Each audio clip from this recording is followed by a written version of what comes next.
Buenos días. Proseguimos con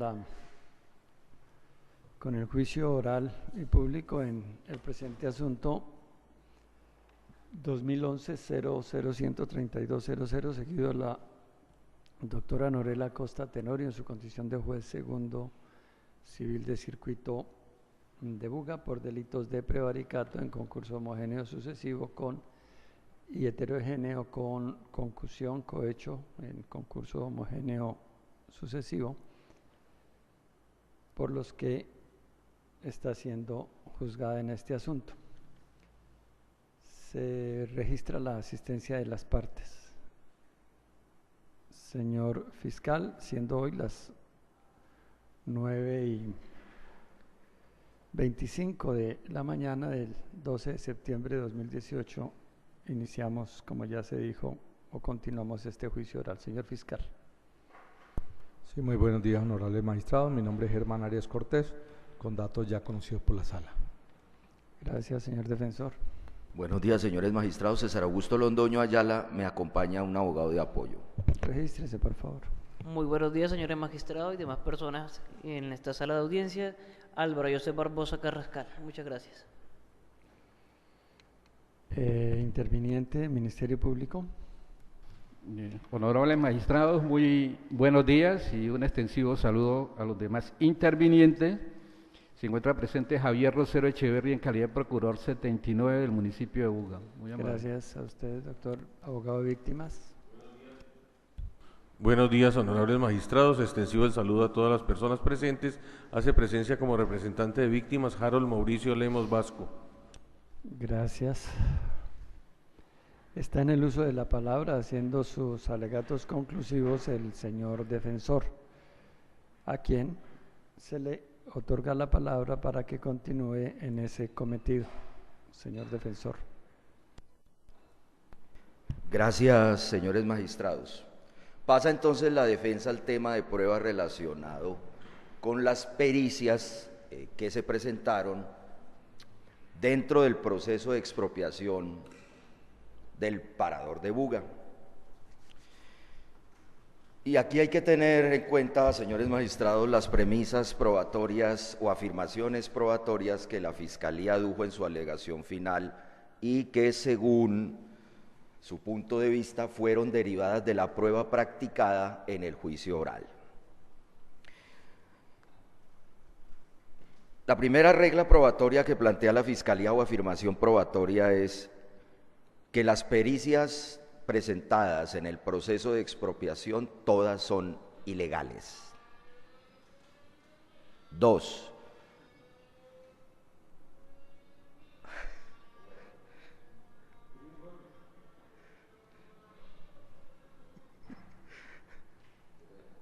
No se preocupe, doctor. Por favor, retomamos Gracias, la idea, señor defensor. Gracias. 2. Que las pericias... Con la primera que no alcancé a percibir. Sí, señor magistrado. Entonces, una vez más, la primera afirmación probatoria que hace la Fiscalía es que todas las pericias son ilegales. La segunda afirmación probatoria que hace la Fiscalía en su conclusión probatoria es que las pericias contemplaron un rubro por intangibles que son inadmisibles desde el punto de vista jurídico. En tercer lugar, afirma también la Fiscalía, hace esta afirmación probatoria, que les faltó sustento tanto documental como jurídico a las pericias. Fundamentalmente eso es lo que la Fiscalía reprocha al contenido de las pericias. ¿Cómo lo probó la Fiscalía?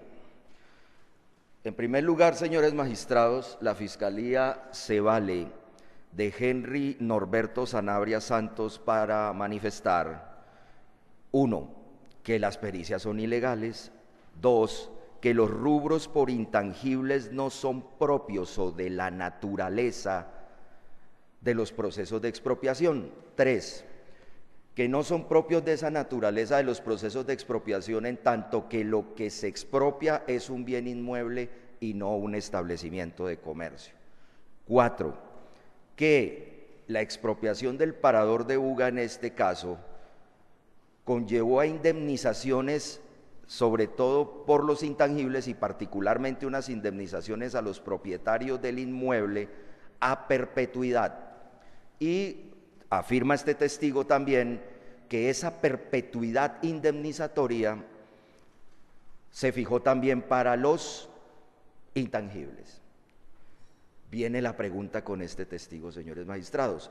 La esencia del testimonio a este respecto de Norberto Sanabria Santos fue esa. La pregunta es, ¿cómo la Fiscalía a través de ese medio de conocimiento testimonial logró probar que efectivamente las aseveraciones que hizo ese testigo son ciertas, es decir, correctas jurídico-probatoriamente? Basta examinar lo siguiente con relación a este testigo. 1. Este testigo aquí en la sala de audiencias únicamente dijo que no eran propias del proceso de expropiación la cuantificación de los intangibles. 2. No nos explicó por qué razón eran prohibidas o se impedía al juzgador del proceso de expropiación tener en cuenta el contenido de intangibles dentro de las pericias. 3.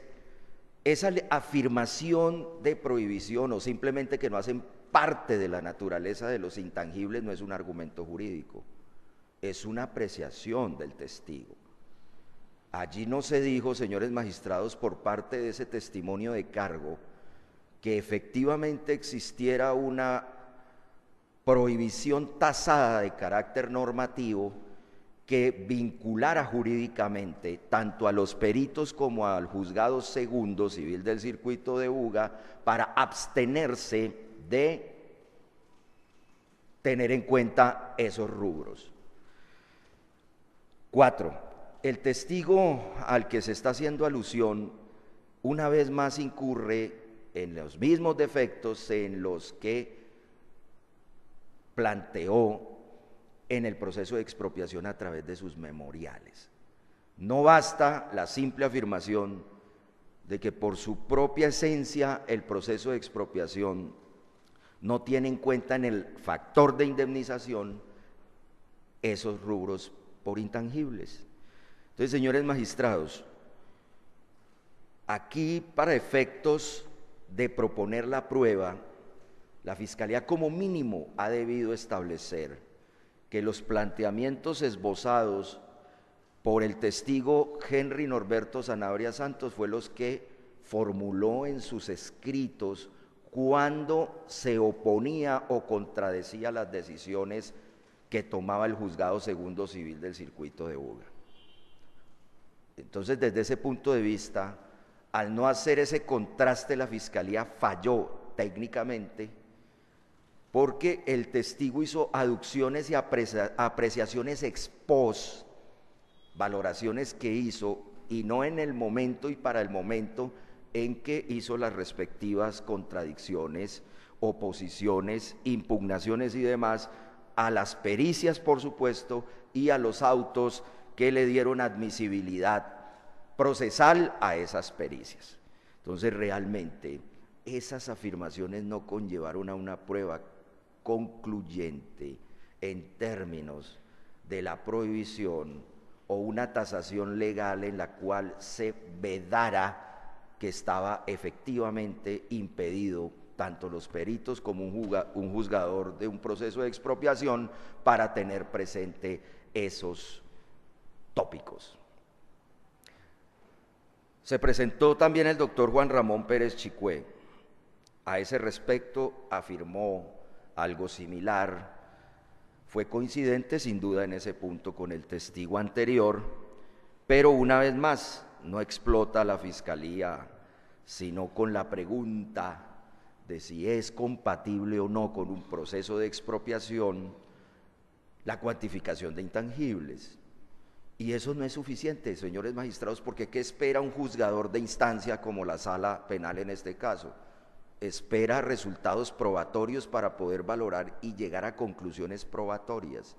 Y de una simple afirmación que diga que jurídicamente no es admisible porque así pasó, jurídicamente no es admisible, pues eso no es suficiente para entrever que efectivamente el sistema jurídico en materia de expropiación excluye del factor indemnizatorio la cuantificación de intangibles. Allí lamentablemente no hubo una proyección profunda de esa prueba testimonial con el propósito de convencer a la sala penal que efectivamente esos rubros había que excluirlos. Y algo más, señores magistrados, en este punto. ¿Cuáles eran las normas jurídicas? Si uno afirma como testigo, tanto el primero como el segundo que he mencionado en este momento, lo mínimo que se puede hacer es decir, estos son los soportes jurídicos.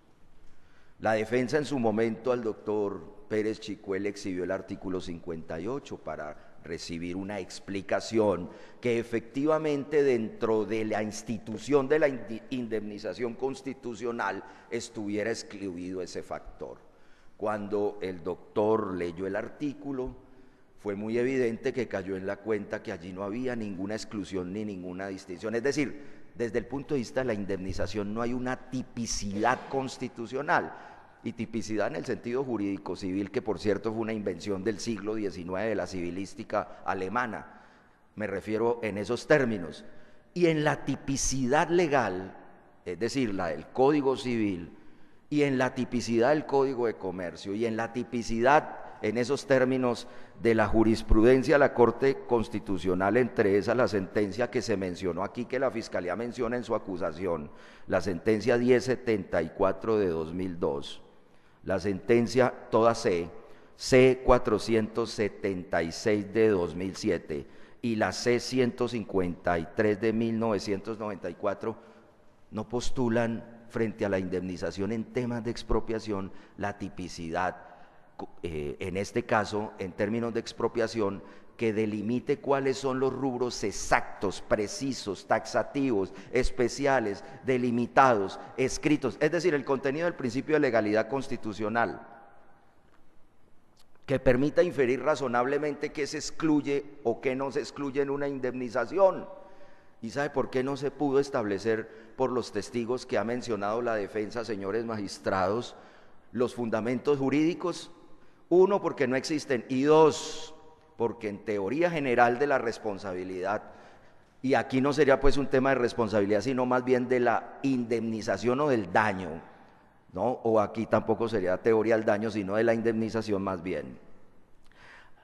Está claro que siempre se parte de premisas que dan, y así lo afirmaré más adelante con sentencias que recogen la jurisprudencia de 20 años de la Corte Constitucional, en el entendido de que el juez en este tipo de procesos en términos de indemnización tiene un margen amplio de discrecionalidad para decidir el precio justo, la indemnización justa, teniendo presente las necesidades de justicia, la sed de justicia que deba tener cada caso.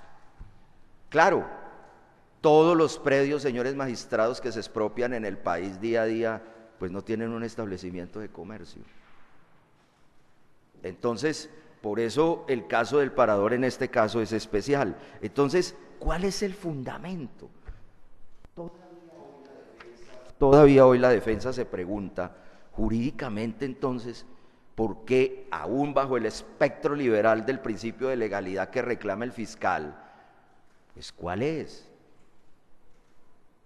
Si la misma Corte Constitucional fija un principio de legalidad flexible, eso no lo estoy diciendo yo, basta leer los textos de estas sentencias, pues entonces el juez goza, y es que es por puro sentido común, que no se podrían prever anticipadamente tanto causales como casos, tópicos, puntos, ítems, materias, temas de indemnización, porque cada caso merece un tratamiento distinto, dado los factores de indemnización que surjan de la especificidad de cada caso.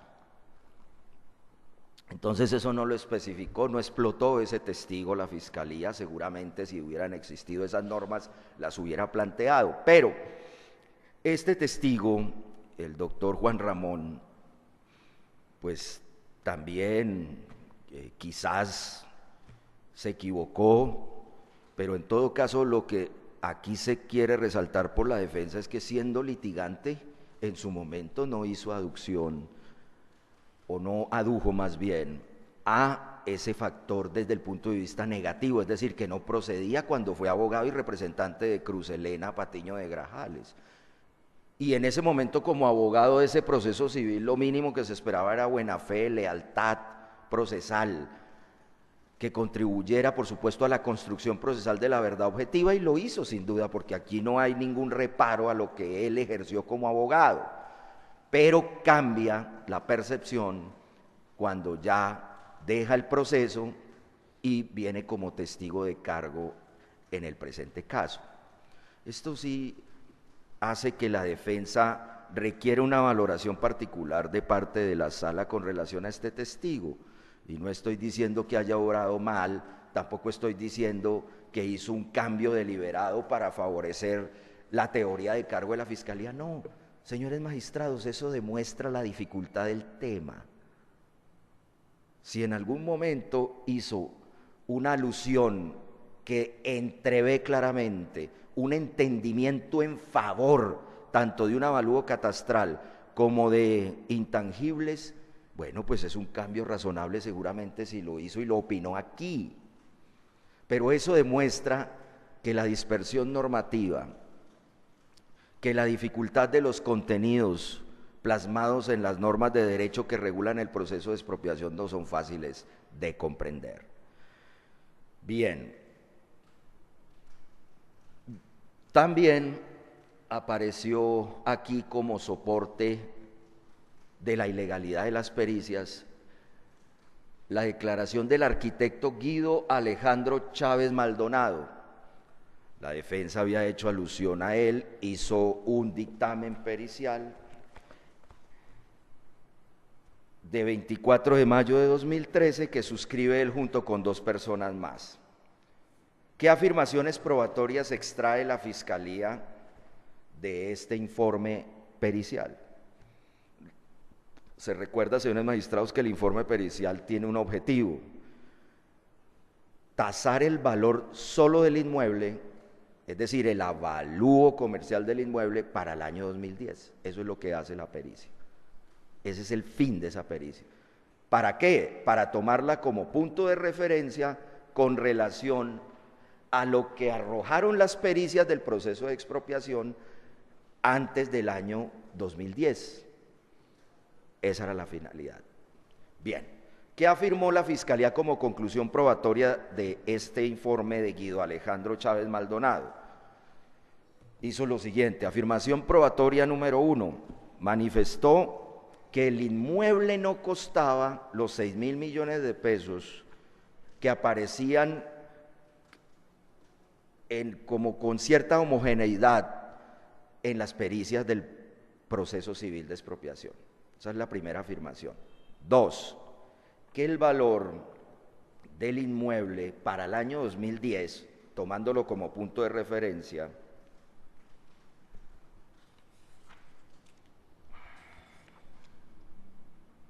daba un valor aproximadamente de 1.500 millones de pesos.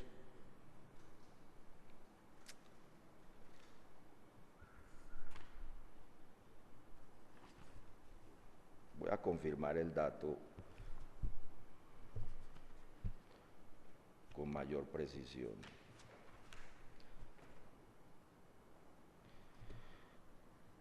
$1.082 millones aproximadamente, señores magistrados.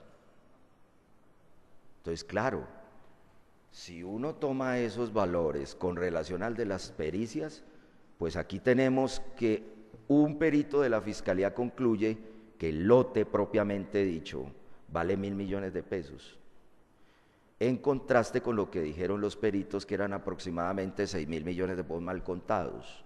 Pero la pregunta es, ya para el año 2010, existía en el proceso de expropiación, porque este informe se hizo con base en documentación del proceso civil de expropiación, aparecía un avalúo catastral por más de 3.500 millones de pesos.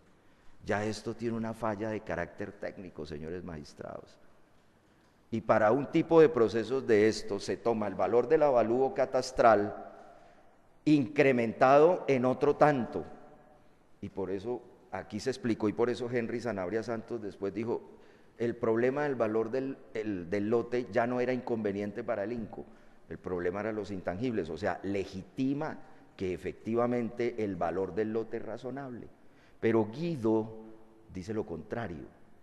Empezamos entonces con una falla sustantiva y de fondo de este informe pericial, me refiero al informe que por supuestamente oralizó y explicó Guido Alejandro aquí en audiencia.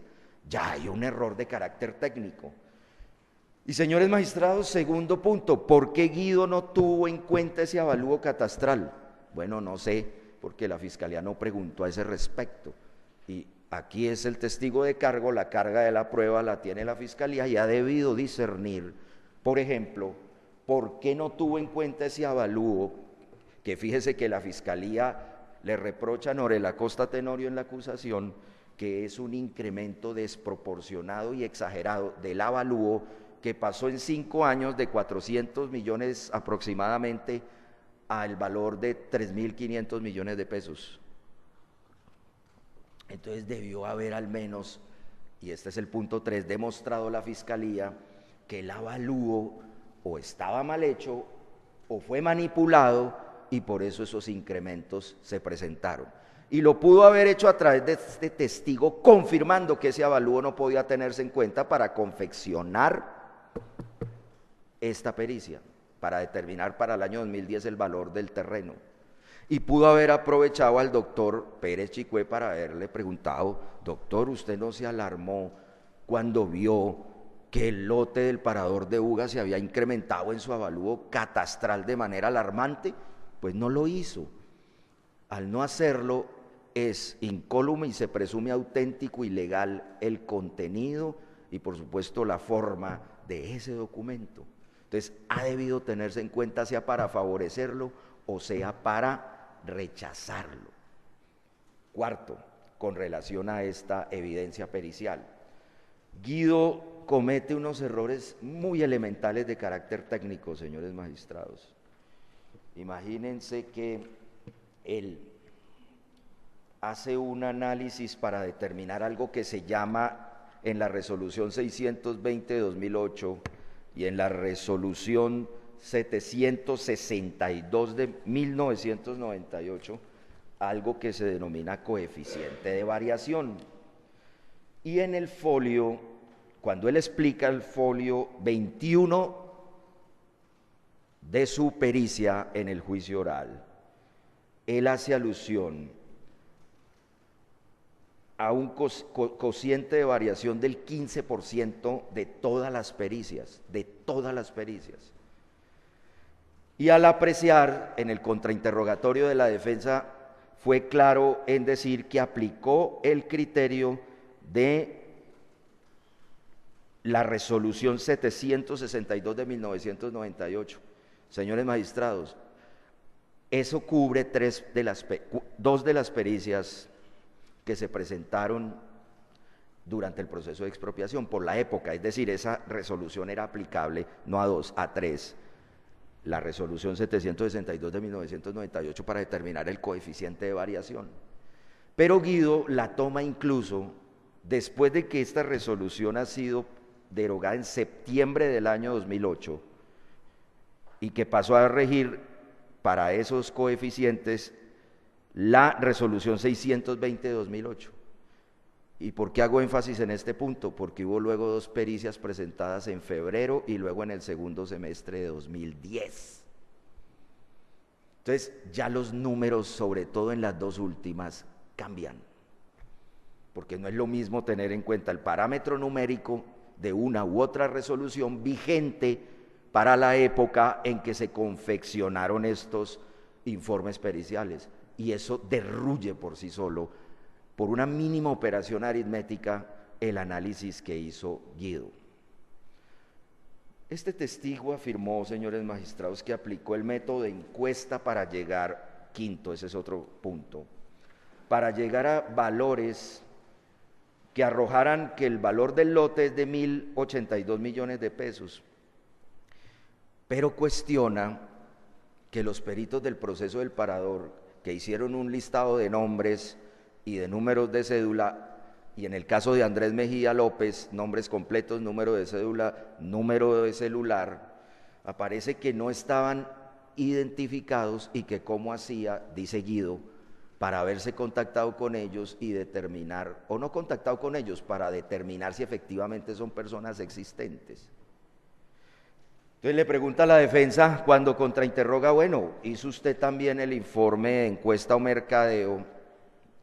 Y veo que hay unos nombres que usted cita allí que llama y hace la respectiva consulta con el propósito de determinar el valor, un valor aproximado en el mercado del metro cuadrado en la zona o en la región o en el sector donde el parador de Buga funciona. Le reclama la Fiscalía a la defensa que no hizo eso, y uno ve el informe de Guido y así lo preguntó la defensa, tampoco lo hizo. Entonces no sé por qué el reproche, si es claro incluso en las resoluciones que acabamos de citar, que allí simplemente el procedimiento no es tan riguroso y tan exacto y tan exagerado dentro del ámbito del método de la encuesta. Y señores magistrados, le reclaman a la defensa, es decir, a Norela, que no registró esos nombres con toda la posible individualización del caso para poder confirmar que eran personas existentes. Pues lo mismo hizo el de la Lonja de Cali. Hizo el método de la encuesta, lo confeccionó, quien firmó este documento, el ingeniero Gustavo Adolfo Jaramillo Velázquez, que vino aquí a juicio, y hay una senda lista en el folio 5 de esa pericia, y aquí tampoco aparecen ni números telefónicos ni datos de ubicación. Entonces esto quiere decir que tanto la manera como hizo la Lonja de Cali su pericia en términos de la aplicación del método, como lo hizo Guido Alejandro Chávez Maldonado y como lo hicieran los peritos del proceso de expropiación, es la manera correcta, porque hay un estándar, o todos están equivocados, señores magistrados. Eso daría el traste con la prueba de la Fiscalía, y de alguna manera, no toda, con la prueba de la defensa. Pero parece ser, y yo que he leído con suficiencia las normas que regulan todas estas materias, basta leer ese método y cómo se elabora y cumplen las pericias, al menos con esta consulta de mercadeo o de encuesta, satisfactoriamente eso. Entonces no puede el Estado decir que yo no lo hice, es decir, la defensa o Norela, pero ellos tampoco, y lo de ellos entonces sí vale, y lo de la defensa tiene defectos de carácter técnico en ese sentido. La pericia de Guido, señores magistrados, es extensa, al punto que tiene 24 folios. Y de esos 24 folios, 19 folios se dedican a resumir y a condensar un resumen de las pericias del proceso de expropiación. Y en 5 folios, él hace un análisis de la valoración del valor del lote para el año 2010. Cosa que, si se compara, señores magistrados, al menos con la resolución 620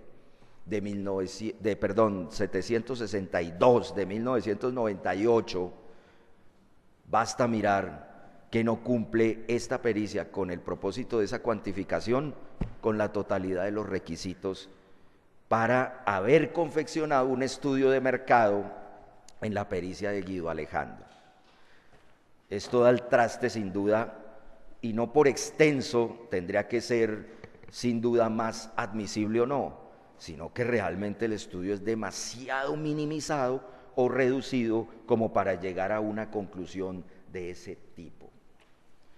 Dice que llegó a conclusiones con cuadros de cálculo del Departamento Nacional de Estadística, del factor del IPC para ese año, y como la Fiscalía reclama los anexos, y uno observa los anexos del informe que hizo Guido Alejandro, y no aparece esa información que él establece reconocida en los anexos, señores magistrados, y esto aquí no aplica ni un hecho notorio, en el caso al menos de la estadística del DANE, no así del IPC, pero sí la del DANE, con relación a la determinación de algunas operaciones y movimientos que a esa fecha se podían obtener del valor del 1 metro cuadrado, del valor comercial de 1 metro cuadrado en el sector del parador de Buga. Entonces, la Fiscalía reclama anexos a la defensa. Y señores magistrados, uno analiza las dos resoluciones, la 762 de 1998 y la 620 de 2008, y las resoluciones no exigen que se llene de anexos, sino que examinen información, señores magistrados. ¿Cómo será que las pericias se presentan bajo la gravedad del juramento? 1. Y 2.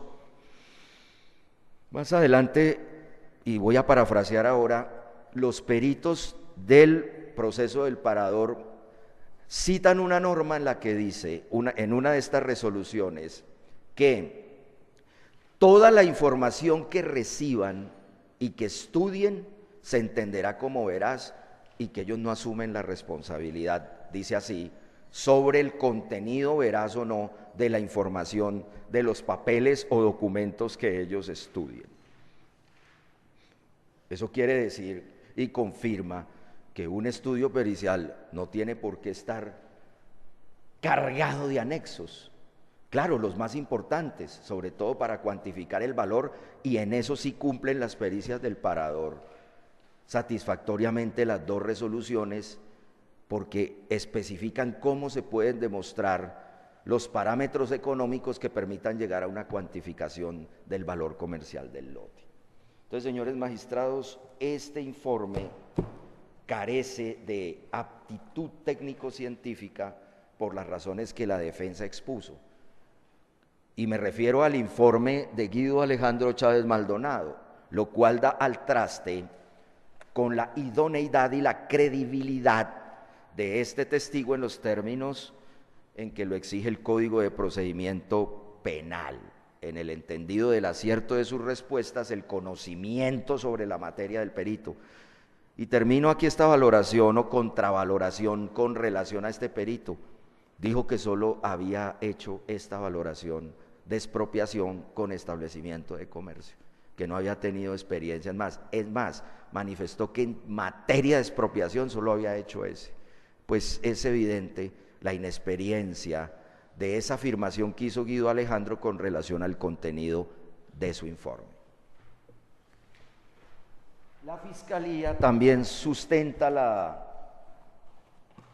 conclusión probatoria, las afirmaciones probatorias que al inicio la defensa hizo para controvertir cada una de las aseveraciones conclusivas a las que llegó la Fiscalía.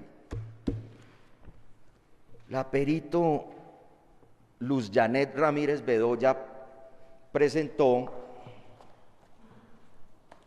4 informes.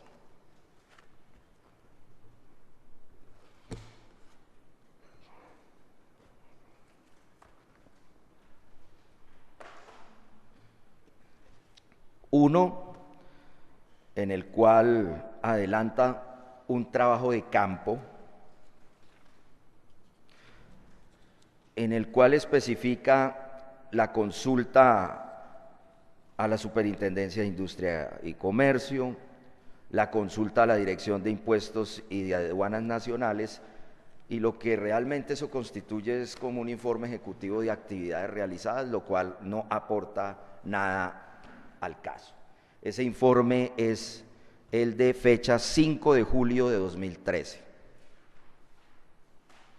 Presentó otro informe, Luz Janet Ramírez Bedoya, en el que aparece analizando la información recolectada anteriormente con el informe de investigador de campo anterior, tratando de ubicar la contabilidad y además realizar una inspección ocular al parador de Buga, pero concluye, en primer lugar, datos simplemente numéricos que reproducen, no que analizan, que reproducen los datos numéricos de declaraciones de renta y demás, y hace una fijación fotográfica de lo que ella haya, es decir, en el parador de Buga, donde haya es un sitio donde hay una oreja vial, es decir, ya no había o no existía el parador de Buga. Entonces tampoco arroja este informe ninguna información. Este informe es de fecha 22 de agosto de 2013. Presenta un último informe, me voy a referir a otro, que es de diciembre 19 de 2016, en el que va a ampliar el informe al que me voy a referir de esta persona, y en ese informe simplemente lo que hace es, una vez más, no sé qué sentido tendría, ni siquiera como un patrón comparativo, translitera y plasma aquí información que está en documentos de Cámara de Comercio, que llama ella información exógena, e información también proveniente de la DIAN, pero no hace interpretación de resultados, no realiza algún análisis de todas las operaciones establecidas con el propósito de determinar qué objetivo tenía esta diligencia. Por esa razón, este informe de diciembre 19 de 2016 tampoco arroja conocimiento probatorio para la sala. Se detuvo esta testigo en el informe de septiembre 12 de 2016, de Luz Janet Ramírez Bedoya. Y en este informe, que es un informe contable, lo que hace la testigo es analizar las declaraciones de renta y dejar plasmado allí que, por supuesto, los incrementos en las declaraciones son altos, teniendo en cuenta el año 2006 al año 2010. Es decir, que hay un crecimiento importante, incluso del año 2000, corrijo, al año 2010. Y que hay incrementos de 90, 100, 200 millones, 700 millones, 1.000 millones de pesos, etcétera. Y resulta, señores magistrados, que hace esa alusión, pero pues ¿eso qué me prueba? Pues que hubo un incremento. La cuestión es la siguiente: se ha querido decir que las pericias son ilícitas en cuanto a este soporte de la DIAN, que fue estudiado por la contadora Luz Janet, como si fueran ilegales. Y quiere la Fiscalía hacerlos pasar por ilegal, que porque la juez debió haberse dado cuenta que las declaraciones de renta, permítanme esta ilustración nomás, de 100 pesos en el año 2000 pasó a 10.000 millones de pesos en el año 2010. Señores magistrados, la juez recibe y decide conforme al debate, a las afirmaciones y a los hechos que les plantean las partes. Entonces, si se le reprocha a Norela, ¿por qué el abogado del INCO no reprochó esas declaraciones? ¿Por qué la Fiscalía no se tomó el trabajo? Carga de la prueba, señores magistrados, esto es atando. Aquí no se pueden descargar en Norela, decir, no, Norela ha debido darse cuenta que eso era alarmante. No, porque es alarmante. Yo hace 15 años era un abogado egresado, entonces hoy se alarmarían porque soy un hombre con ciertas cosas. Entonces, cualquier persona tiene que alarmarse porque yo ando en tal cosa, tengo tal otra, estoy en esto, bueno, en fin, que lo he escuchado. ¿Pero qué tiene, señores magistrados? Que se alarme todo el mundo. Entonces denúncienme. Lo mismo, entonces quieren descargarse en Norela, demuéstrenme que yo estoy exagerando, ¿no? Que me he enriquecido ilícitamente. Pues lo mismo allá. Entonces, no, Norela no se dio cuenta. Pues no se dio cuenta Henry Norberto Sanabria, señores magistrados. Y no se dio cuenta la fiscalía. ¿Por qué no averiguaron en la oficina Palmira y Buga de la DIAN que hicieron ese trabajo si efectivamente eso alarmaba o creaba una inconsistencia? A todo juez de la República como a Norela le llegan anexos, documentos.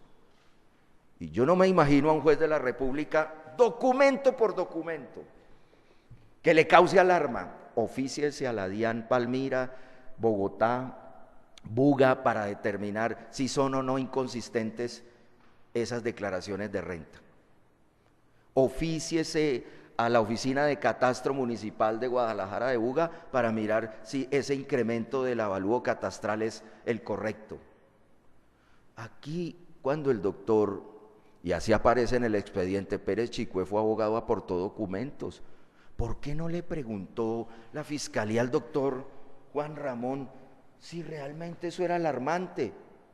Señores magistrados, seguramente causan alarma, pero es que aquí no condenamos o juzgamos a una persona con alarmas, ni con afirmaciones que indican sumas desproporcionadas. La función judicial, señores magistrados, tiene sus límites. Mínimo el abogado del INCO y el Ministerio Público en ese proceso han debido alarmarse por esos incrementos. Pues basta mirar los memoriales y toda la discusión de todo el proceso de expropiación y sobre eso no se hizo una sola observación negativa o sospechosa. Se le preguntó a Norela por parte de la defensa que si le habían discutido o reprochado o que si había habido tacha de falsedad contra esos documentos y contestó que no. Entonces, señores magistrados, si Norela en ese caso falló Sanabria, falló la fiscalía y falló todo el mundo. Una vez más, y falló Luz Janet, más desaciertos.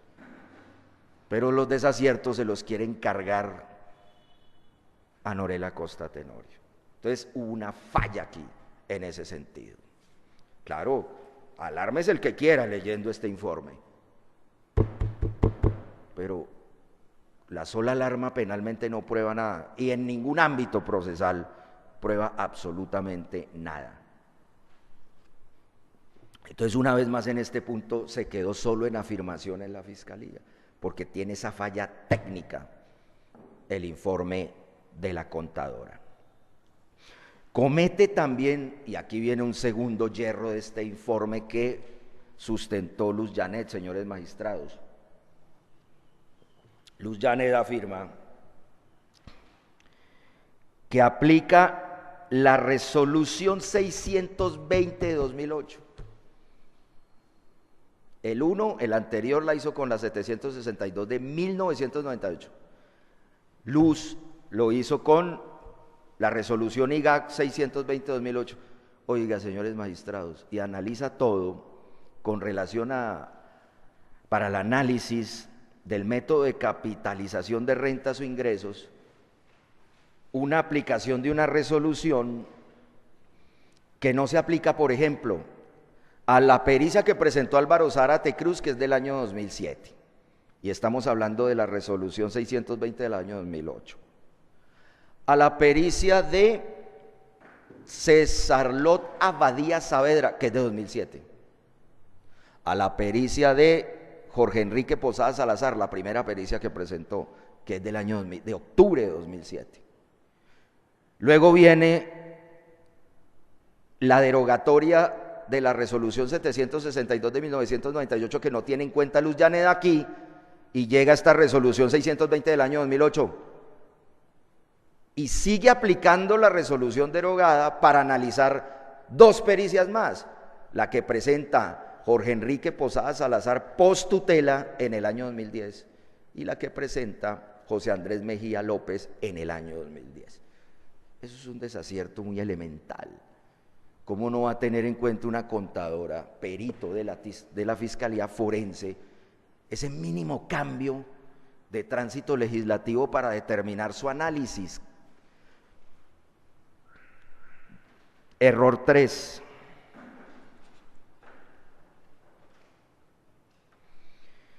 En el error 3, ella cita los numerales 16 y 17 para determinar la capitalización de ingresos que se tuvieron en cuenta en las pericias. Y señores magistrados, ella acude a estos dos numerales, y por supuesto nos estamos refiriendo a la resolución 620 de 2008, resolución 620 de 2008, artículos 16 y 17. Entonces ella lo que dice, mire, este artículo dice esto, este par de artículos, y eso no lo hicieron los peritos del proceso del parador.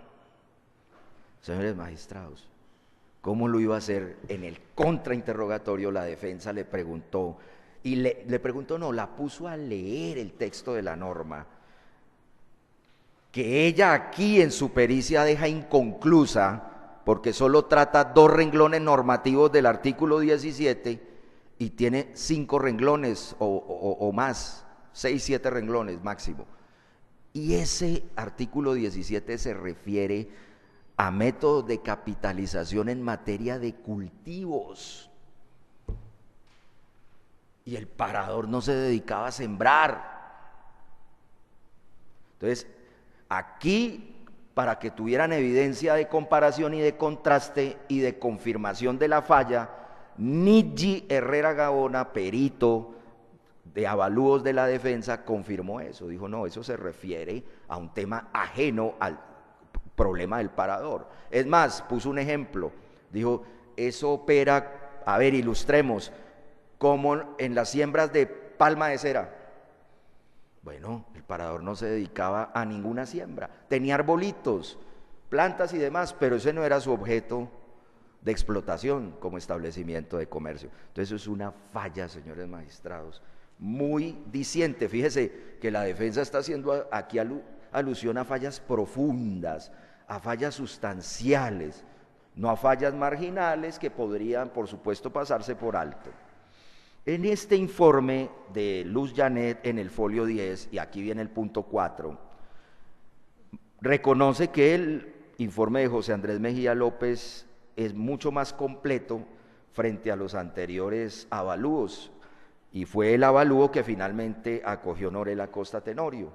Esta misma conclusión que hace Luz Janet la hace Nidji Herrera Gaona, testigo de la defensa.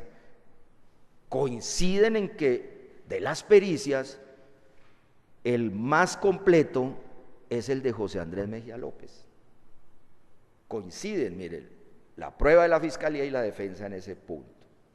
Y procede a analizar los ítems y demás, y hay un capítulo, y este es el quinto punto de controversia de esta pericia, y es que hace una alusión de los intangibles y dice, no aplica, no aplica, no aplica, no aplica, no aplica. Y la razón, ¿por qué? Entonces dice, porque estamos en un proceso de expropiación. Eso lo dice así, señores magistrados, resumidamente. Bueno, el tema de expropiación y el tema de indemnización es un tema de derecho que por supuesto no tiene por qué conocer una contadora.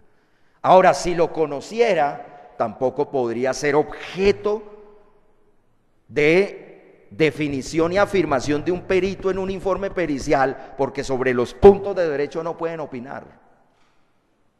Entonces, no aplican. ¿Por qué? Porque no hace parte de una indemnización propia de un establecimiento de comercio. Entonces viene otra falla técnica, hace apreciaciones que no le corresponden, señores magistrados. Ahora, supongamos que validen esas apreciaciones, que dice que efectivamente no aplica. Bueno, entonces la cuestión sería si hizo un contraste normativo para determinar que efectivamente está vedado la cuantificación de intangibles para efectos de cuantificar o no los intangibles. 7. ¿No es cierto? Mencioné el 6 tácitamente, 6, 7. En el folio 17 de esa pericia, como la explicó Luz Janet, por supuesto no me estoy limitando exclusivamente al informe, sino a lo que dijo,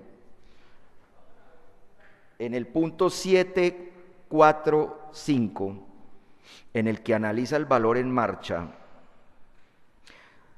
aparece diciendo que no aplica porque lo que establece el decreto 1420 de 1998 es el valor comercial del inmueble, y resalta en negrilla solo el valor comercial del inmueble.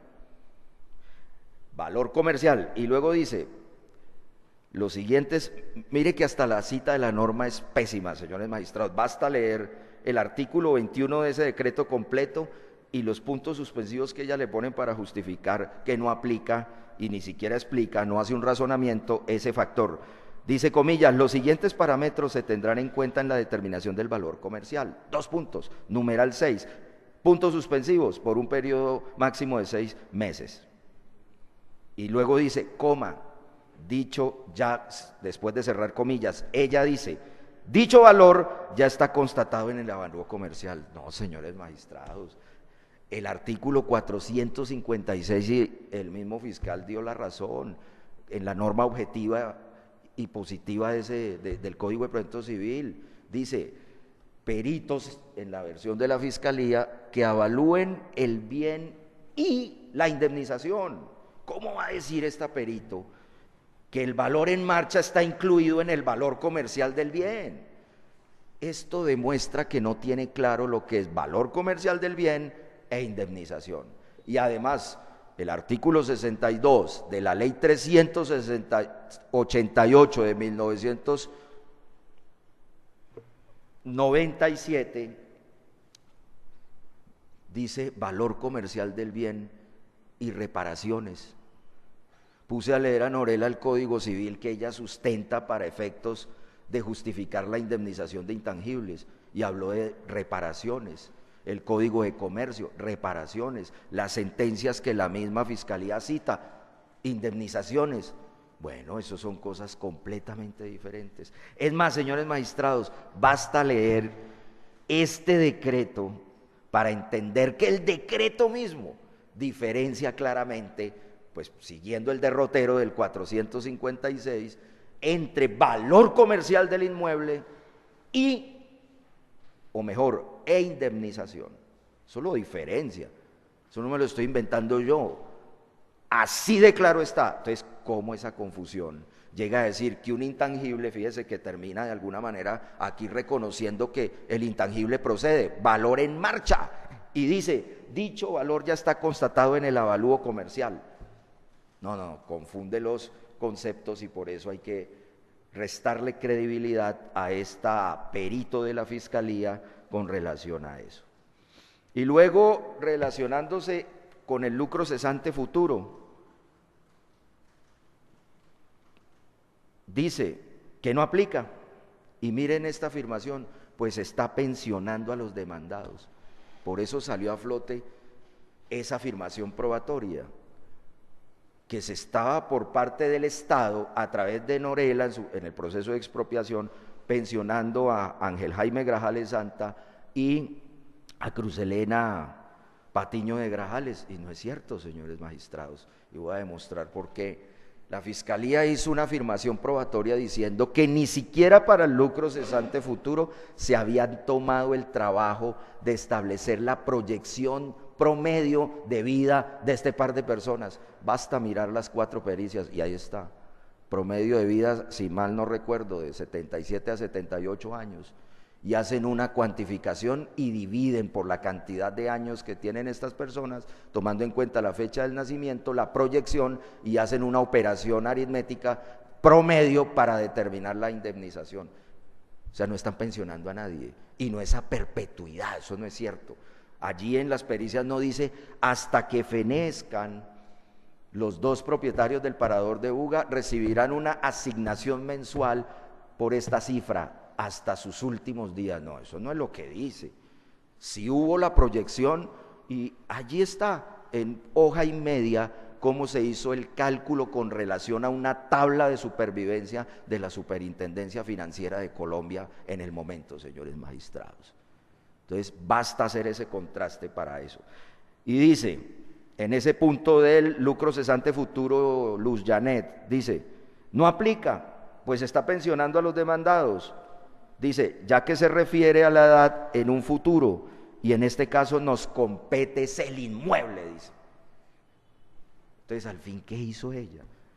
Una vez más, nos compete es el inmueble, genera la inquietud que esta testigo perito no distinguió entre valor comercial e indemnización.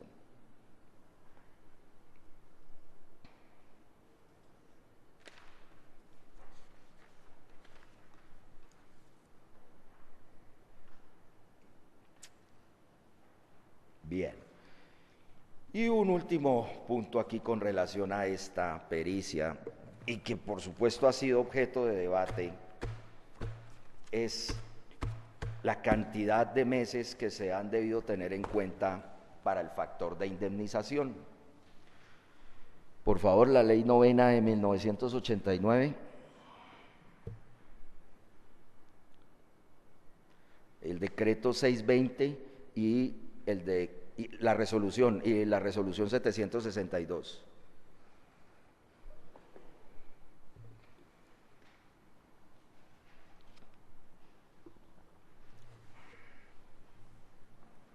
Gracias. Perdón, una más, el 388, la ley.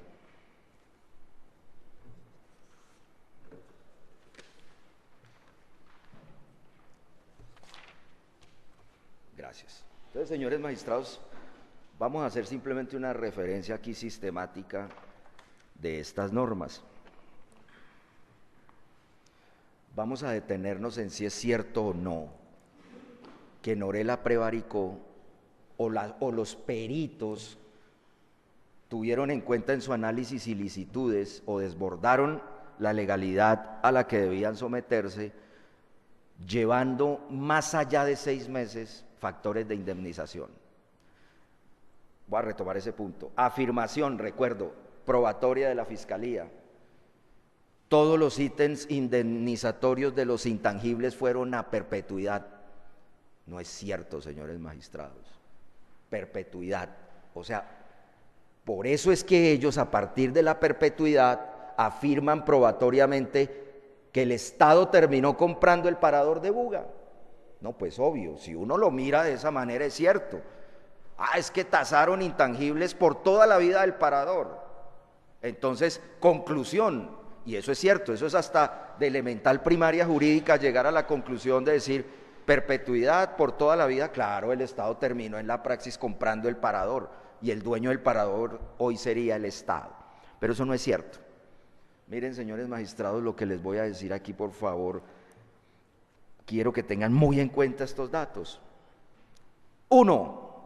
Los peritos aplicaron el factor de los 6 meses del artículo 21, numeral 6, artículo 21, numeral 6, del decreto 1420 de 1998.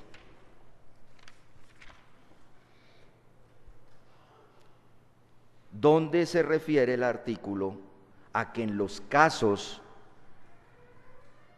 del artículo 37 de la ley 9ª de 1989, aparte del avalúo comercial, se debe compensar por rentas dejadas de percibir por motivo de la expropiación hasta por un periodo de 6 meses.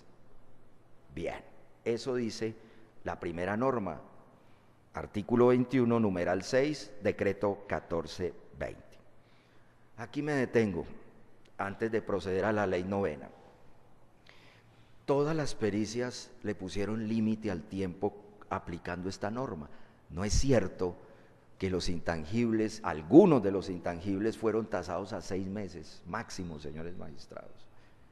Usted no va a ver una sola pieza de análisis de las 5 pericias que se presentaron incluida la invalidada de Jorge Enrique Posada Salazar por la Corte Suprema de Justicia en la sentencia de tutela, no va a encontrar que haya indefinición en el tiempo de valores.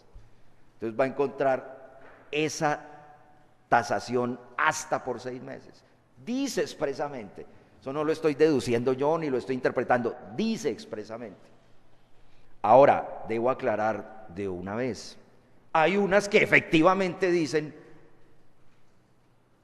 o mejor, no se refieren a los 6 meses. Eso lo van a encontrar, señores magistrados. Entonces, a partir de ese dato es que la Fiscalía dice que esos otros intangibles se cuantificaron por todos los tiempos de la vida del parador de Buga.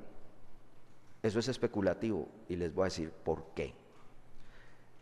Señores magistrados, la misma contadora Luz Janet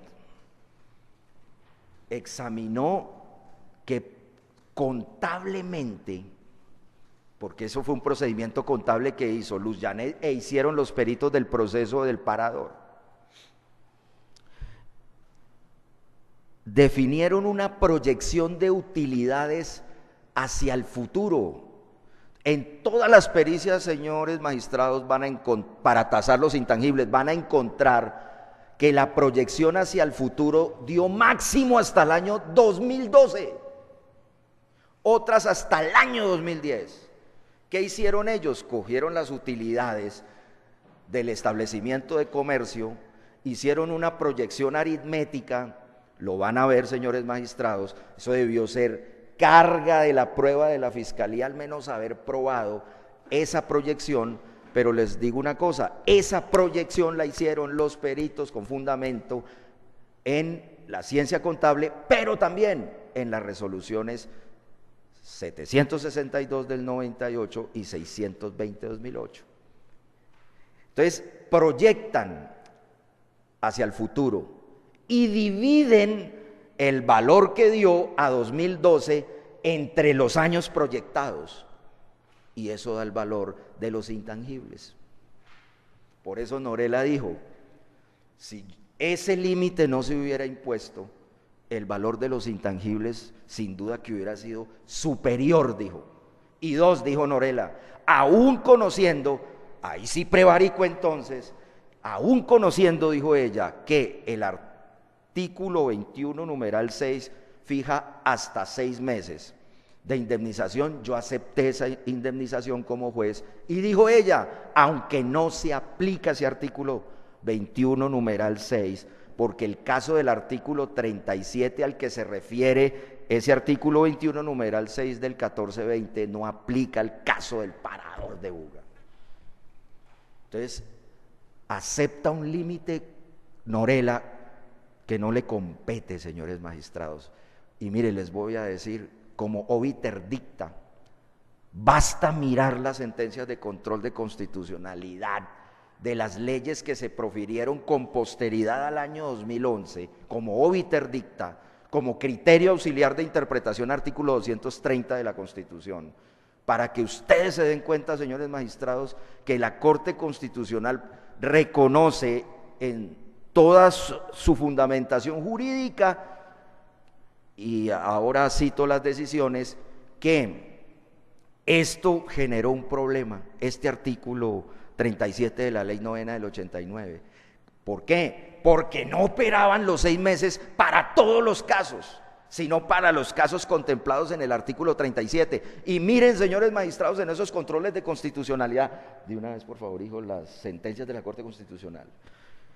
Señores magistrados, dice la Corte que el legislador después del año 2011 contempla los 6 meses para todo evento de expropiación, no solo para el artículo 37 de la Ley Novena del 89. ¿Y sabe qué hace la Corte? Controla la constitucionalidad de esa legislación nueva que define 6 meses para todo, y eso es inconstitucional, dice la Corte, los 6 meses. Y dice que el juez en cada caso concreto tendrá presente si los 6 meses operan o pueden llegar a operar más de 6 meses, que es lo razonable, señores magistrados. Entonces tenemos como ilustración de esa afirmación la sentencia C-750 de 2015. Faltan, Álvaro. En el que incluso, señores magistrados, aparte de los 6 meses a los que se está haciendo alusión, la Corte habla de lo que es indemnización. Y señores magistrados y colegas, el principio de legalidad al que aduce el fiscal, ese principio hoy no se aplica de esa forma. Mire, un ejemplo ilustrativo, obiter dicta del alegato de la defensa. Cómo un juez a través de una acción de tutela en el mes de diciembre del año anterior le ordena al Congreso que había votación definida para que expidiera la ley que permitía a las víctimas del conflicto armado tener escaños en el Congreso. Y hubo ¿qué? Un choque de trenes. Dígame en qué norma jurídica ese juez que ordenó al Congreso dictar el proyecto de ley para sanción presidencial recibe esa función tasada así como lo quiere el fiscal. Fíjese, en un problema de división de poderes, y el Poder Judicial en este caso se inmiscuyó correctamente en el Poder Legislativo. Pero bueno, eso quedó lamentablemente en el conflicto entre 2 ramas del poder público y no trascendió. Y todos los días los jueces, por fortuna en el Estado social de derecho, como la Corte Constitucional lo ha establecido, es un juez creador de derecho. Entonces, en esta sentencia, aparte de los 6 meses que confirma lo que la defensa está diciendo, si se discutió para este año 2015 ese tema, pues Norela confirma con su dicción que para esa época el artículo no se aplicaba para el caso del parador de Buga, pero que ella terminó aplicándolo. ¿Por qué? Porque podía hacer la indemnización mucho más cuantiosa. Bien.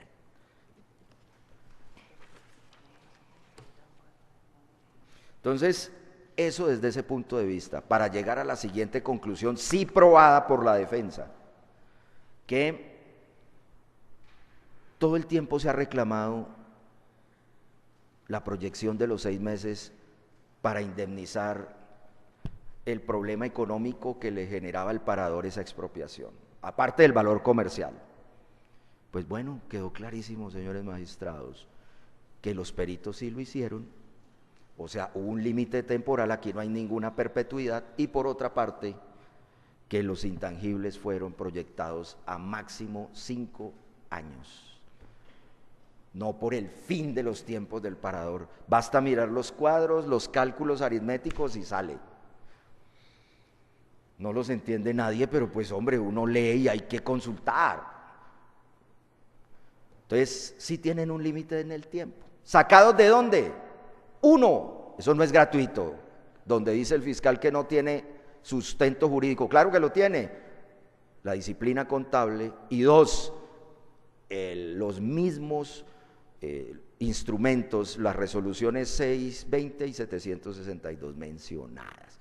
Basta mirar las operaciones que hicieron, comparar las resoluciones y las normas de ciencia contable que los peritos aplicaron y da el resultado. Entonces, señores magistrados, segundo punto a este respecto. ¿Por qué Norela dijo que no se aplicaba el artículo 21, numeral 6, que los peritos terminaron aplicando y ella aceptó? No es que sea terca y que sea obstinadamente prevaricadora. La ley 9, en el que la Fiscalía solo puso a leer el nomen iuris de la ley a la fiscal, a la doctora Norela, perdón. Entonces el fiscal hace leer el nomen iuris a Norela y dice: Ley 9 de 1989, enero 11, por la cual se dictan normas sobre planes de desarrollo municipal, compraventa y expropiación de bienes y se dictan otras disposiciones. Claro, si usted lee el nomen iuris dice expropiación, pero como el tema es el artículo 37, Norela explicó qué contenido tenía el 37, lo leyó y es claro el significado, señores magistrados. del artículo 37. Entonces, cuando uno lee ese artículo, uno sabe que no tiene nada que ver con este problema del parador. Y eso lo confirma la OIT interdicta o el criterio auxiliar de interpretación, artículo 230 de la norma fundamental, la sentencia ya citada, la C750-2015. Allí se resume toda esa discusión. Resolverse esa discusión hasta el 2015, señores magistrados, como la que citó en la tutela, una de las tutelas del procurador, hasta el 2011, por la aplicación de la norma del 456, como lo dice la Fiscalía, de 2 peritos y el Ministerio Público. Y mire las citas de la propia Providencia, en una que hace alusión a proceso de expropiación específicamente, las 2 citas a las que hace alusión la Corte en esa sentencia de 2011 o 12, no me acuerdo, que citó el procurador, hacen alusión a precedentes de tutela de 2011. Y en esa acción de tutela, la Corte Suprema de Justicia niega el amparo en la historia, porque hay que leerla integralmente, y entonces habría que decir, entonces la Corte Suprema prevaricó. Y la Corte ex post dice, mire, ha dicho la Corte desde 2011 lo que se aprecia en la sentencia de tutela de la Procuraduría. La Corte ha dicho que son 2 peritos. Mire que sí, verifiqué y efectivamente es cierto, pero hay que mirar, señores magistrados. Y la sentencia de expropiaciones en ese caso es del año 2010, en un caso en Santander. Fíjense ustedes.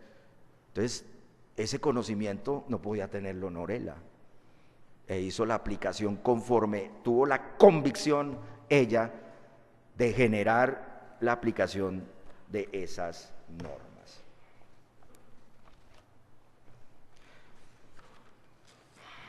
Señores magistrados, dice la resolución número 620-2008 para cerrar este capítulo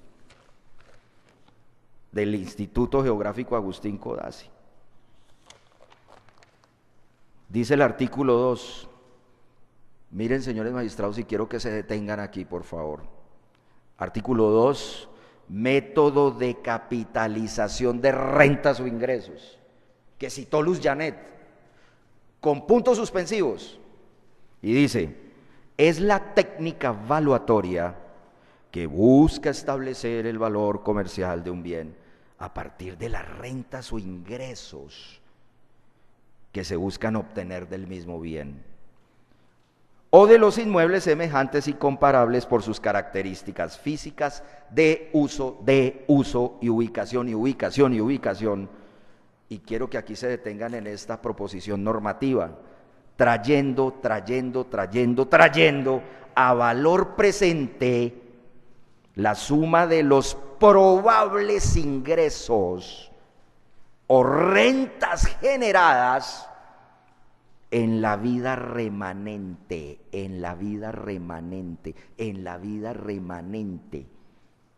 del bien objeto de avalúo. Perfectamente esta norma legitimaría a Norela para haber dicho, no, 6 meses los inaplico y eso da más billete. Y si da más billete recibo más hoy de 8.000 milloncitos. Solo esa norma. Y ella cerró, como dijo, la posibilidad de esa aplicación.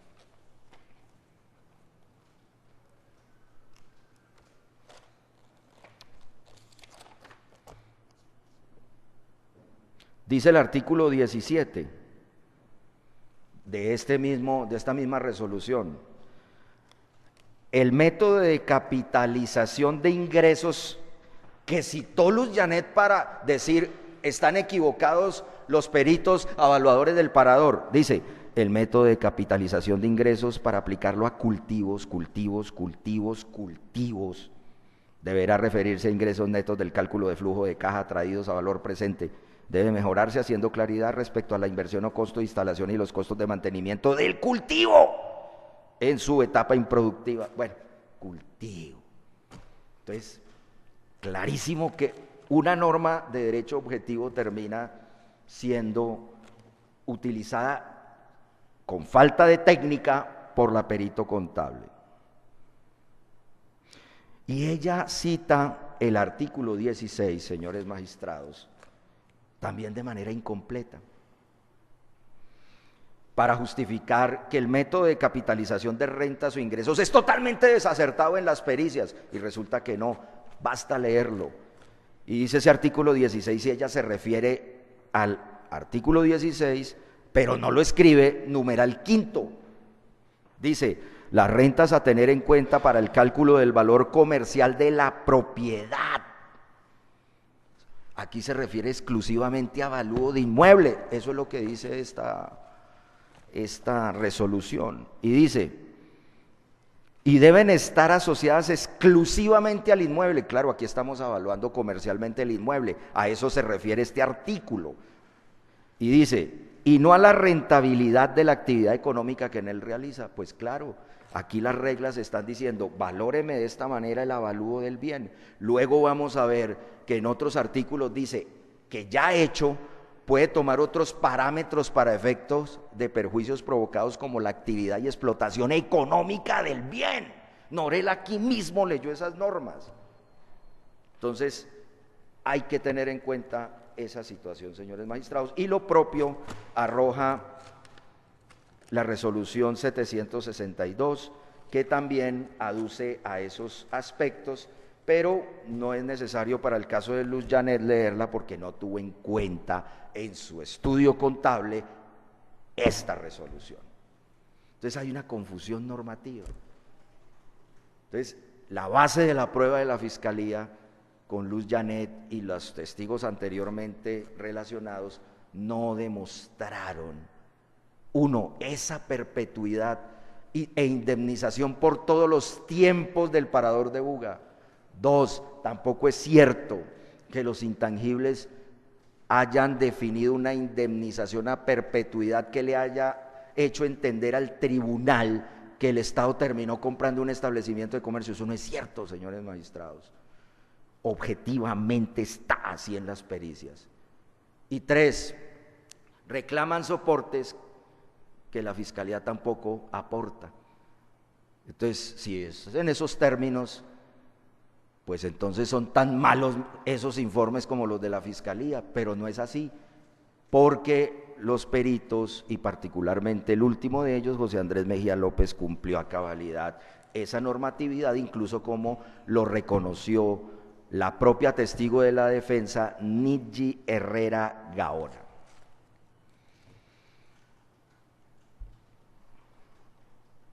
Se analizaron unos soportes,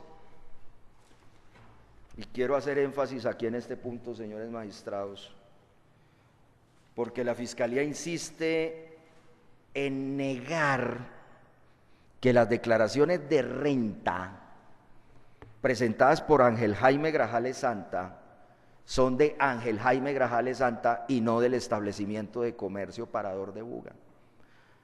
Entonces afirma desde el punto de vista probatorio lo siguiente: uno, que no se probó que las declaraciones de renta fueran del Parador de Buga. Dos, que las declaraciones de renta que tuvieron en cuenta los peritos del proceso de expropiación y anexos a ella son exclusivamente de una persona natural con nombre propio, Ángel Jaime Grajales Santa. Esas son las dos afirmaciones de esos anexos probatorios que sustentan las pericias del proceso de expropiación. Señores magistrados, y realmente me extraña que el fiscal diga que una persona dedicada al comercio y que declara renta con ocasión de la explotación de su actividad comercial tenga que declarar como persona natural si los ingresos que obtiene, como en el caso mío de abogado. Entonces César Londoño tiene que presentar declaración de renta como profesional en derecho y como persona natural. Pues lo que he hecho lo he hecho como persona natural y como profesional del derecho al mismo tiempo. ¿Cómo le voy a decir yo a la DIAN, mire, yo como persona natural declaro 0 pesos y como abogado tanto? Eso es absurdo. ¿Cómo voy a, incluso, es que no me cabe en la cabeza? Y uno escribe la actividad económica en la declaración y está registrada la de profesión de abogado. Claro, por otras circunstancias de la vida, pues mi familia me dio cosas antes de ser yo profesional. Ah, bueno, ahí sí se hace una declaración paralela a esa.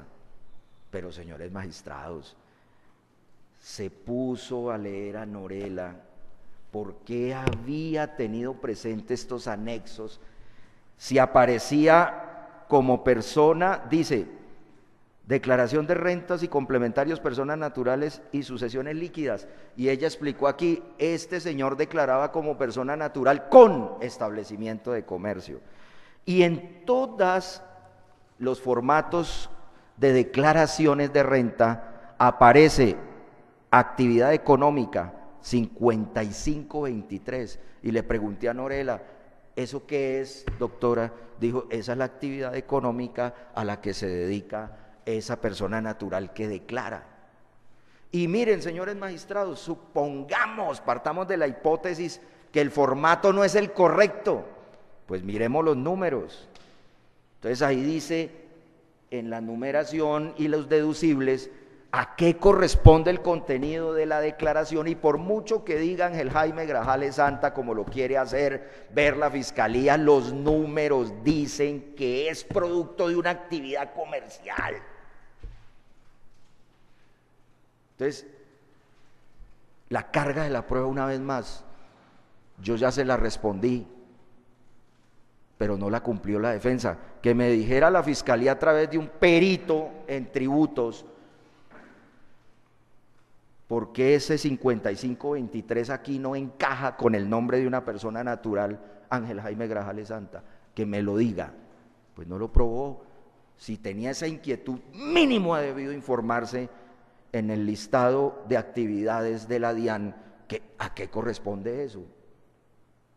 Entonces, no se puede insistir en que esto es una mera declaración de persona natural, porque eso no es cierto, señores magistrados.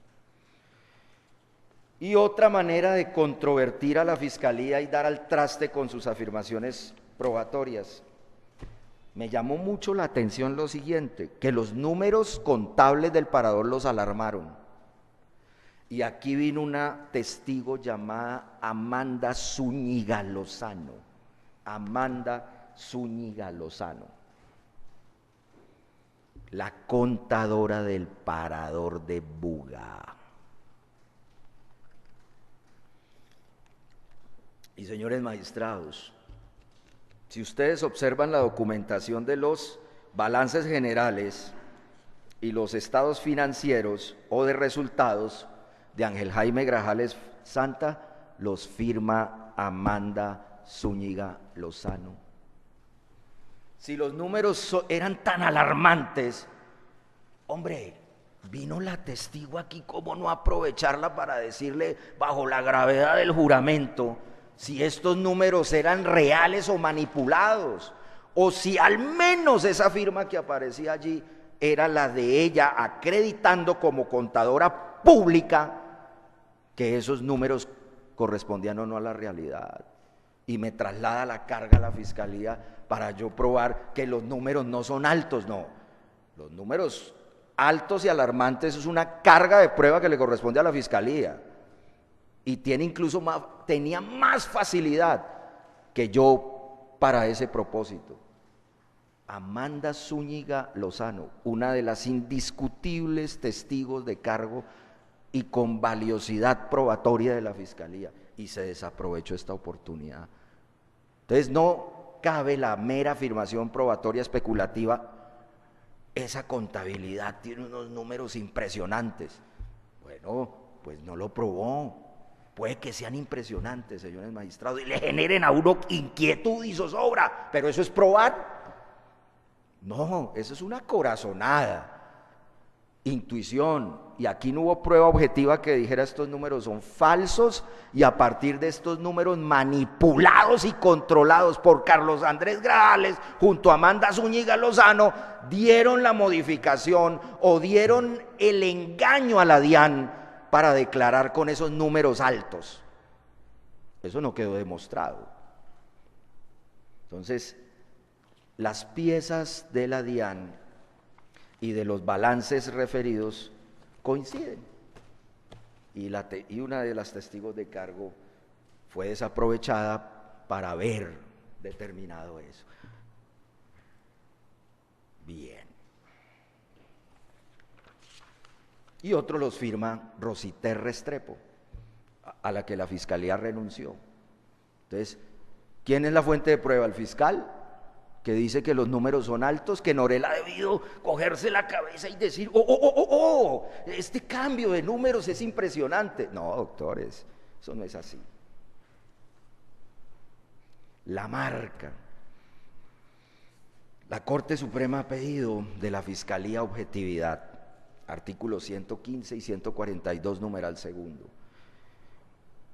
Y la verdad es bastante diciente y para mí un poco preocupante que un funcionario de alto nivel del Estado pretenda que un tribunal crea esta afirmación probatoria, que para que exista jurídicamente una marca de un establecimiento de comercio debe estar registrada en la Superintendencia de Industria y Comercio. Eso no es cierto, señores magistrados. ¿Cómo lo probó la Fiscalía? Luz Janet ofició a la Superintendencia de Industria y Comercio y le dijeron, no, esa marca aquí no está registrada. Y se insistió por la Fiscalía todo el tiempo en eso. Se le preguntó a Norela, o sea, la contraprueba, eso sí lo probó la defensa. ¿Por qué una marca puede existir jurídicamente si no está registrada en la Superintendencia de Industria y Comercio? Y contestó algo muy elemental, que así es. Dice, porque es que esa marca es de protección para que sea oponible a terceros. Pero eso no quiere decir que la existencia de la marca de un establecimiento de comercio, para que exista jurídicamente, tenga que tener su registro en la Superintendencia de Industria y Comercio. Señores magistrados, entonces, ¿qué sentido tendría el registro del establecimiento y del nombre del establecimiento en la Cámara de Comercio? Pero eso es probando.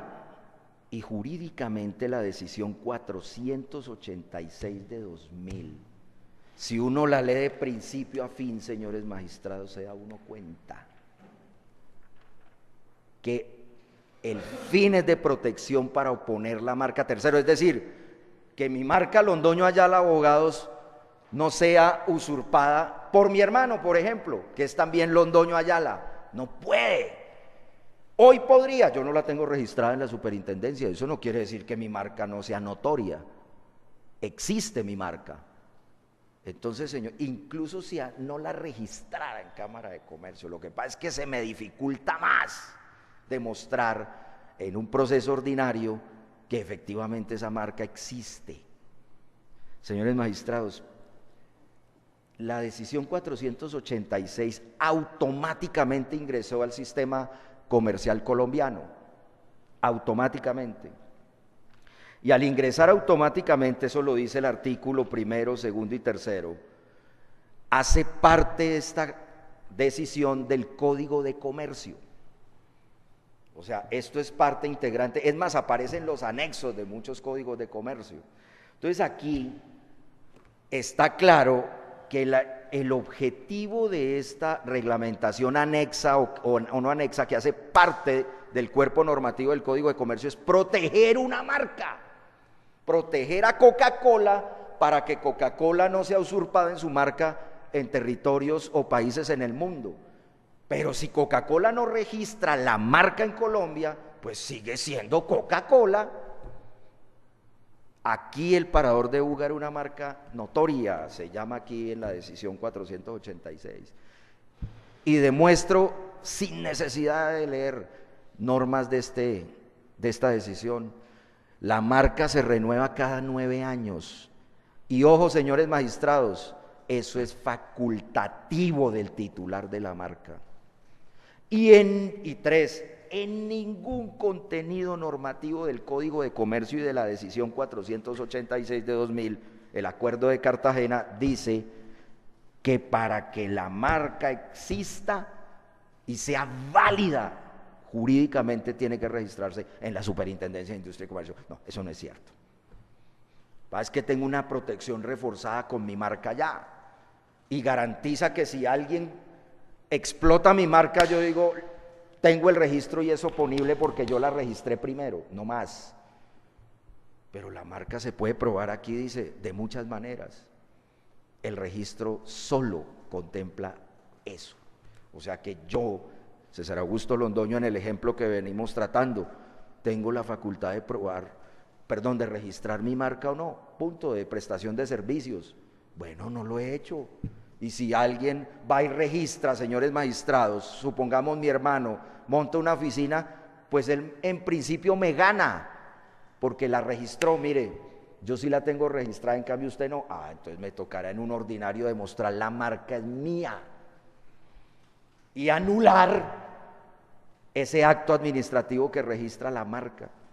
Ese es el sentido, señores magistrados. Y yo no me estoy inventando nada, por eso cito las normas y basta leer el 486 de 2000 con las normas del Código de Comercio. Entonces, esa conclusión probatoria de la Fiscalía es abiertamente contraria a lo que la ley manifiesta.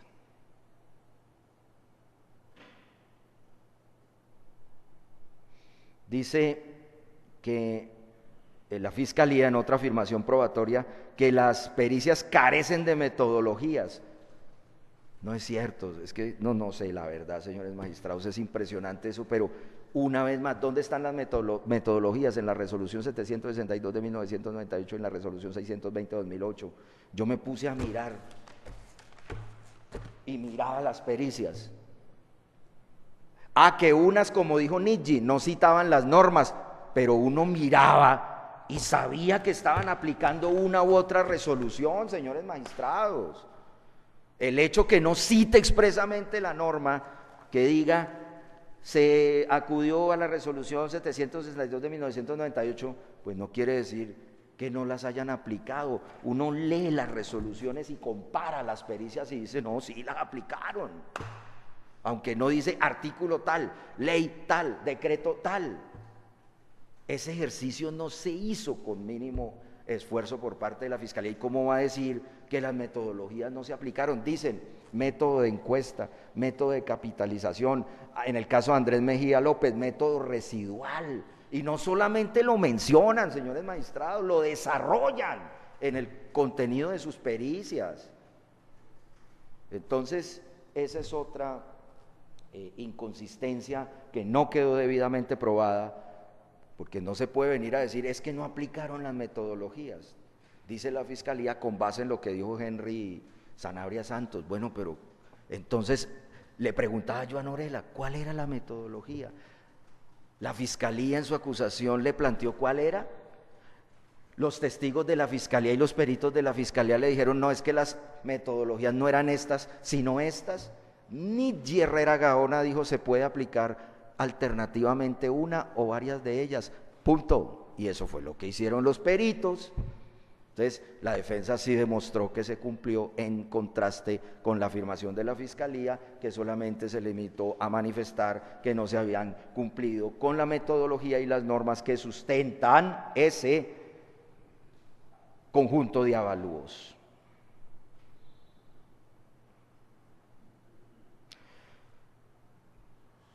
Señores magistrados, obvió en su alegato de conclusión la Fiscalía las sentencias que citó en su acusación y que Norela citó en sus autos, la C-476 de 2007, la C-153 de 1994 y la C-1074 de 2002. Se leyeron en toda su plenitud y les voy a decir qué es lo que desarrollan para la época en que Norela la citó estas tres sentencias y otras dos más que repiten la ratio de Schidendi de estas decisiones. Aquí en estas sentencias de control de constitucionalidad de normas de expropiación se desarrolla lo que el fiscal reclama, el principio de legalidad, el imperio de la ley. Y la Corte Constitucional ha sido clara que el imperio de la ley no se reduce a ley en sentido jurídico formal o lógico formal. Y dice la Corte, imperio de la ley, desde 1994 viene sosteniendo esa teoría, imperio de la ley, significa de la ley constitucional, incluye reglas, principios, valores, normas de derecho positivo, jurisprudencia de esta corporación. Entonces, señores magistrados, cuando uno lee este imperio de la ley, que son de los que debe partir cualquier intérprete y profesional en derecho que ejercen estas áreas, pues parte de la norma, por supuesto, de derecho positivo, lógico, formal, y luego vamos a ver qué dijo el imperio de la ley en otra sección que es la jurisprudencia a través de reglas de derecho y precedentes. Y esas tres sentencias le dicen al juez cómo es que se explica esa legalidad en la interpretación de las normas de expropiación. Y aquí, señores magistrados, es donde la defensa ha encontrado que el juez dice estas providencias, yo no me lo estoy inventando, que el juez en el proceso de expropiación tiene un margen de maniobrabilidad amplio para determinar una indemnización. Y la llama en una de esas sentencias, el término técnico, tiene un margen alto de discrecionalidad judicial. Bueno, pues eso dice el principio de legalidad, imperio de la ley. No dice en estas sentencias sobre expropiación de control, de constitucionalidad, que el juez en el Estado Social de Derecho debe limitarse taxativamente y de manera literal a lo que dicen las normas sobre el proceso de expropiación. Y afortunadamente no lo dice así, porque acuérdense, señores magistrados, lo que la defensa planteaba ayer. El 1420 del 98 dice que la entidad solicitante podrá solicitar al IGAC o a la lonja un acuerdo, y ese decreto es del 98, un acuerdo que jerárquicamente es inferior a ese decreto que regula una ley marco, la 388, es superior. Y el acuerdo dice, artículo 25, hay que nombrar uno del IGAC. Y el Código de Procedimiento Civil, que es norma superior y ley, un acuerdo no puede derogar una ley, ¿o sí? Dice en el 456 lo propio. Y dicen unas reglas que Norela leyó, en el Código de Procedimiento Civil el juez podrá oficiar a instituciones como Medicina Legal, y dice, podrá, al Instituto Geográfico Agustín Codazzi. Entonces, tenemos una dispersión normativa. Entonces, imagínense donde fuera taxativo el principio de legalidad, como dice la Fiscalía, entonces, ¿cuál norma aplica? Norela. Y cualquier juez de la República, en ese caso. Por eso hizo esa operación hermenéutica. Por eso la defensa decía ayer que era razonable, y para nada es deliberadamente reforzado o metido el argumento que expuso Norela en una camisa de fuerza como para darse credibilidad. No, señores magistrados, realmente es una operación muy elemental. No podía aplicar tampoco el criterio de regla especial prevalece sobre la general. Ojo, eso es a nivel de normas de igual jerarquía. Entonces yo no puedo un acuerdo, por ser norma especial, hacerlo prevalecer sobre un decreto que es superior y que desarrolla el marco normativo de una ley, y decir, no, es que la norma especial prima sobre la general. Y lo mismo en el mismo Estatuto Procesal Civil. Es que el 456 es una norma especial y por tanto prima sobre la reforma del 794, la ley de 2003, que dice que solo se debe nombrar un perito. Bueno, eso vino a afirmarlo la Corte hace poco, así como lo planteó el representante del Ministerio Público. Entonces, teniendo eso presente, aquí está el imperio de la ley. Las normas que hemos citado, las sentencias que hemos citado, señores magistrados, y eso fue lo que hizo Norela, aplicar ese imperio de la ley.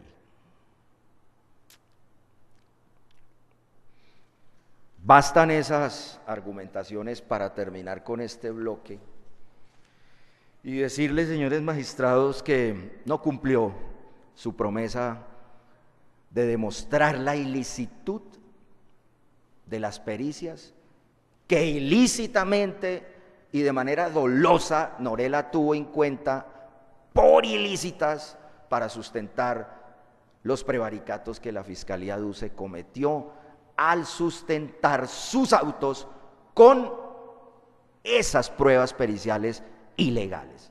Afirmación probatoria que se ha contradicho, que no fue probada por la Fiscalía, y en contraste la defensa sí, a través de sus contrainterrogatorios y a través de la declaración de Nidji Herrera Gaona y Amparo Pineda, otra de las peritos, la contable, que vio el acierto de las operaciones contables que se hicieron en las pericias, sí probó su caso de la legalidad de esas pericias.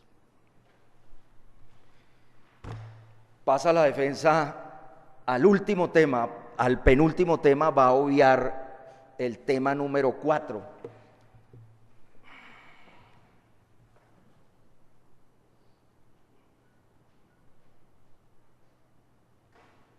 Siguiente. El tema número 4 no lo va a la defensa a exponer.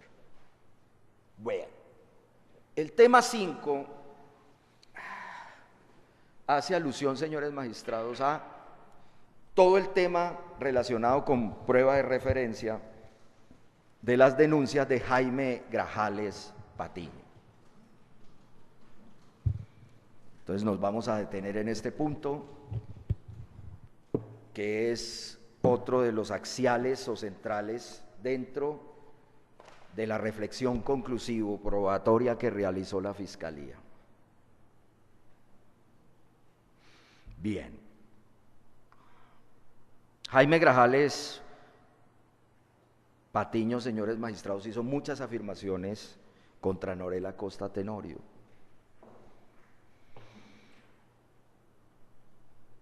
Y voy a detenerme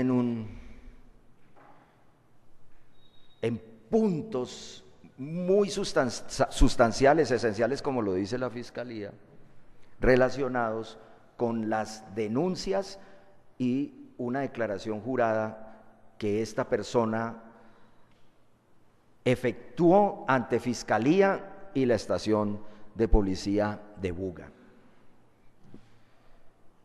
Y lo que la defensa quiere es controvertir esta afirmación de la Fiscalía, o estas afirmaciones probatorias de la Fiscalía. Afirmación probatoria número 1. Jaime Grajales Patiño manifestó que en 2 ocasiones se le pagó a Norela Costa Tenorio 30 millones de pesos en la sede del Juzgado Segundo Civil del Circuito de Buga. Y afirmación probatoria número 2. Jaime Grajales Patiño afirmó que una reunión en la cabaña 16 del Parador de Buga, donde estuvo presente Norela Costa Tenorio.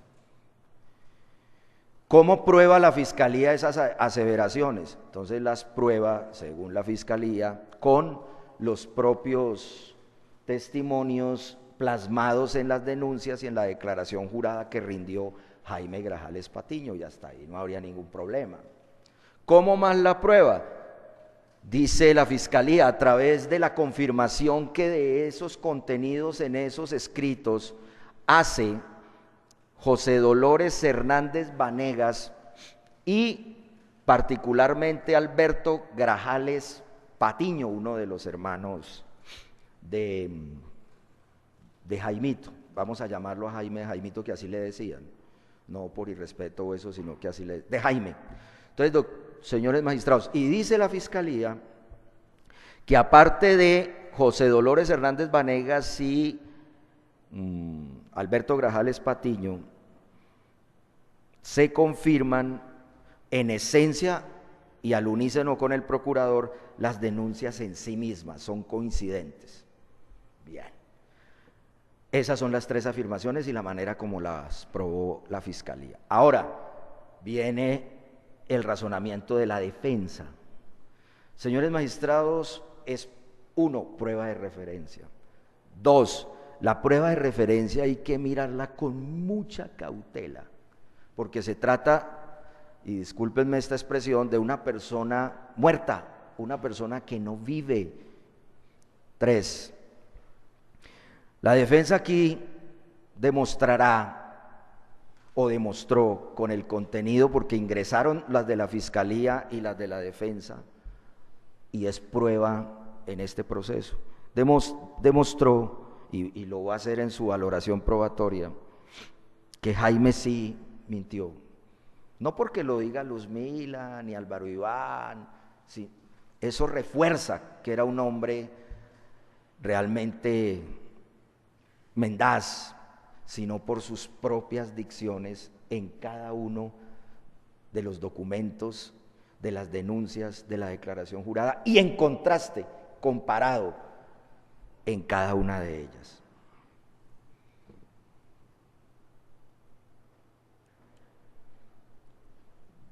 Disculpe, ¿podemos, señor magistrado, hacer un recito de 5 minutos? Tomamos tinto y eso. Gracias. Pausa activa. Ahora...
Superado un receso por razones casi que humanitarias,